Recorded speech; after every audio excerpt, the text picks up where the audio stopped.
한국에 사는 게 당연하고 여기서 자라왔는데 어느 순간 갑자기 그냥 무인도에 떨어질 것 같은 느낌?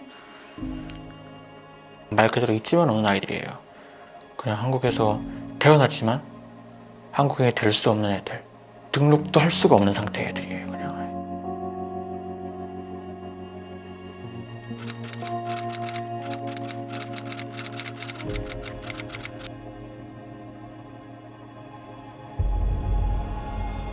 저는 2002년에 서울에서 태어나서 지금까지 쭉 살고 있는 마리나라고 합니다.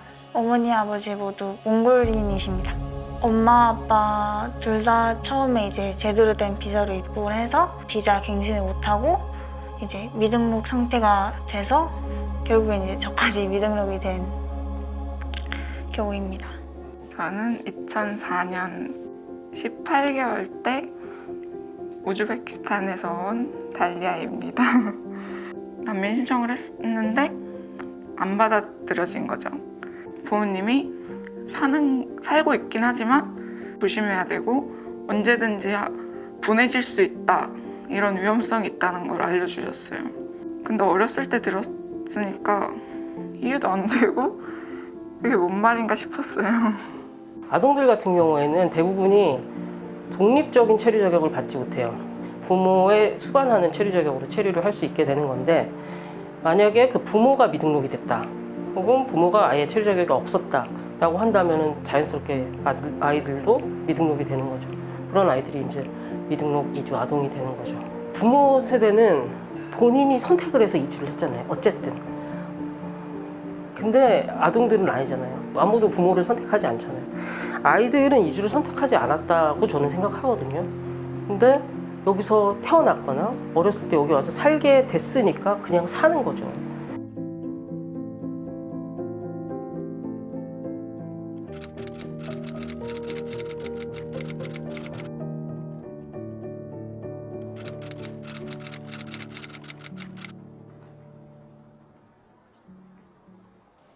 (21년) 됐죠. 태어났을 때부터 한국에 있었으니까. 아예 한국에서 태어났어요. 저는 중학교 2학년 때인가 1학년 때 그때 이제 축구부에서 2번이 왔었고 이제 육상부에서 3번이 왔었어요. 제가 왔었죠. 들어오라게 하려고. 근데 아버지가 그때 넌 비자가 없어서 안 된다. 그때 비자라는 말이 잘 몰랐었어요. 그냥 그게 뭐지, 왜 안 되는 거지? 그냥 돈이 없어서 안 되는 거보다. 구체적으로 알게 된 거는 이제 고등학교 돼서 알게 됐던 거죠. 한 번은 어떤 현장학습을 가야 했어요. 그거를 신청하고 저도 이제 갈 생각을 하는데 전화가 오더라고요. 여기 주민번호가 기입이 안 됐었는데 혹시 알려달라. 이걸 알려줘야지만 이걸 갈 수 있다. 근데 할 말이 없는 거예요. 근데 없다고 하면 또 제 신분이 들통이 날까봐 이제 얼버무리면서 끄고 막 손에 땀이 나고 긴장되고 그러면서 난 이런 걸 쉽게 할 수 있는 사람이 아니구나. 이걸 그 경험으로 인해 이제 확 느끼게 됐죠.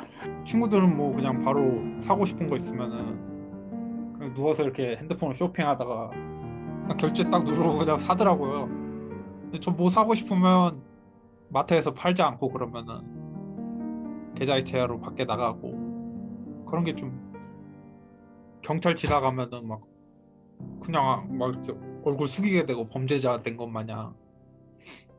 학교는 들어갈 수 있어요. 유치원, 초등학교, 중학교, 고등학교에 들어갈 수 있어요.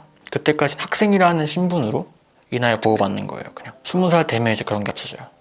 잡히면 끝이에요. 거기서.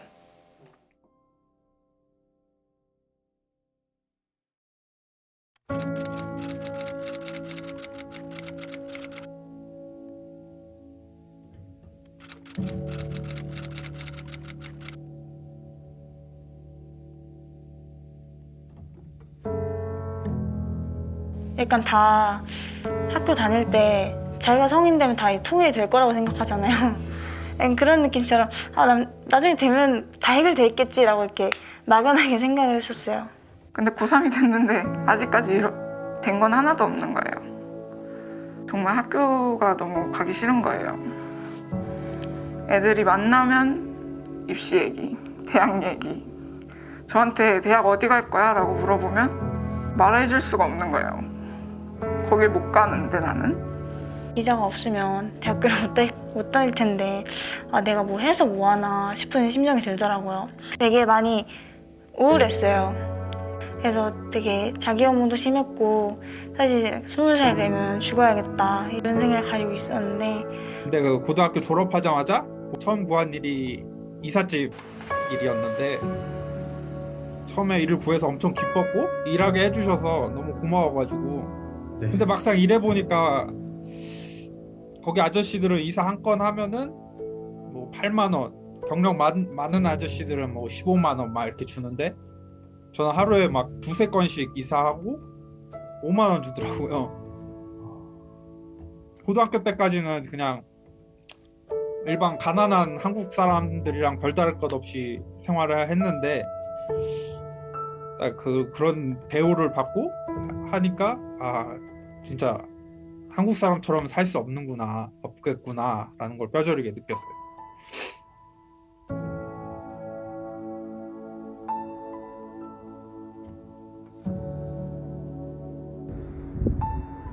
제가 살고 있는 할머니 집 앞 풍경입니다.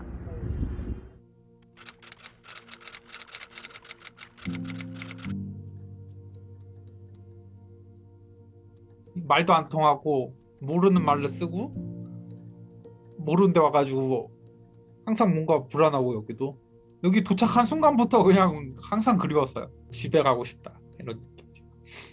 솔직히 본국 출신국에 대해서 잘 몰라요. 언어도 말만 할 수 있지 쓰는 것도 못하고 읽는 것도 못하고 한국에 사는 게 당연하고 여기서 자라왔는데 어느 순간 갑자기 그냥 무인도에 떨어질 것 같은 느낌? 완전히 낯선 나라로 보내는 거거든요. 정말 그 국가는 나의 국적국일 뿐이지 나랑은 아무런 관계도 없는 나라인데 거기에 다 커가지고 다시 돌아간다라고 하는 거는 아무것도 모르는 채 여기에 살게 된 사람에게 너무 가혹한 것 아니냐. 교육을 했잖아요. 그 비용을 투자한 거잖아요. 멀쩡하게 성인을 만들어 놓았는데 이 사람들이 건강한 사회 구성원으로 자기 역할을 하면서 뭐 일도 하고 뭐 이렇게 하면서 사는 게 이 나라에 더 이익이 되는 거지. 이 사람들을 계속 쫓아낸다는 것이 별로 그닥 이 나라에 이익이 될 거는 없잖아요.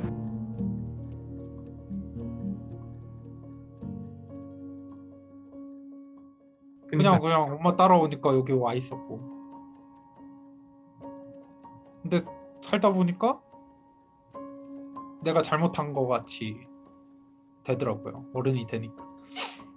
늘 인권에 대해서 배우면 태어났을 때부터 그냥 모두에게 주어지는 권리인데 내가 자라고 살아온 이 땅에서는 그 권리를 찾으면 안 된다는 식으로 느껴졌어요. 그 아동권리협약이라는 거 있잖아요. 두 가지 원칙이 있어요. 하나는 국가의 국민인 아동이 아니라 국가의 관할권 내에 있는 모든 아동이 인종이나 피부색이나 출신이나 신분이나 이런 거에 상관없이 이런 권리를 보장받아야 된다는 게 하나고 또 하나는 아동 이익 최우선의 원칙이라는 게 있거든요. 무엇이 아동에게 최선인지를 가장 우선적으로 고려를 해서 무슨 정책이든 뭐든 결정이 돼야 된다는 거거든요. 아마 대부분의 국가들에서도 그런 판단에서 구제할 수 있는 어떤 정책을 만든 게 아닌가라는 생각이 들어요. 예를 들면 프랑스 같은 데는 아예 미등록 이주 아동이라는 개념 자체가 없대요. 왜냐하면 아동에게는 체류 자격을 요구하지 않는데요. 그냥 프랑스 시민권을 가진 아동들이랑 똑같이 17세까지 성장하는 거고 18세가 되면은 체류 자격을 주는 거죠.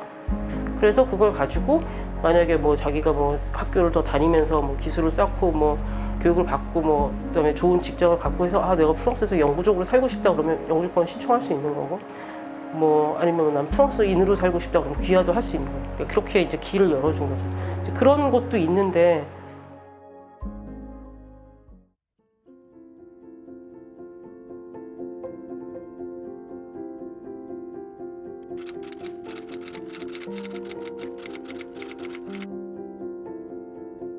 진정이 이제 받아들여져가지고 이제 비자까지 받게 됐네요. 마음이 약간은 편해진 게 있어요. 지갑에 딱 외국인 등록증에 껴놓고 이제 나의 신분을 보장해 줄 수 있는 게 생겼구나.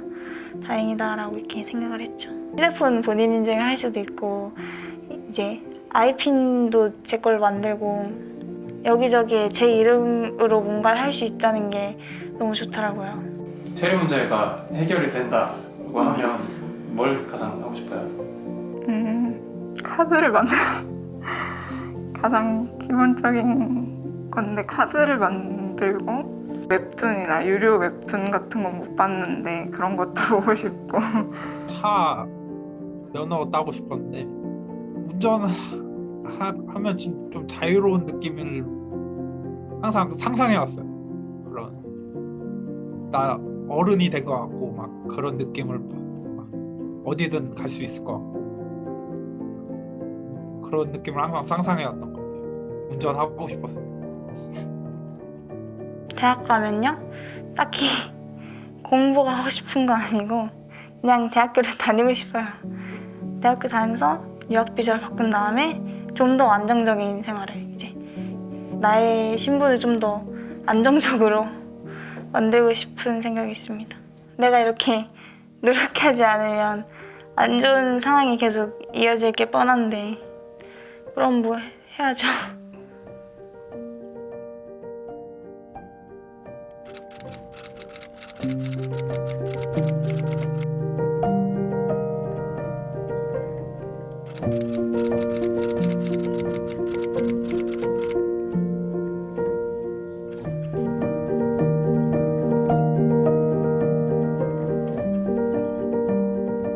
안녕하세요. 다페이스 선옥 PD입니다.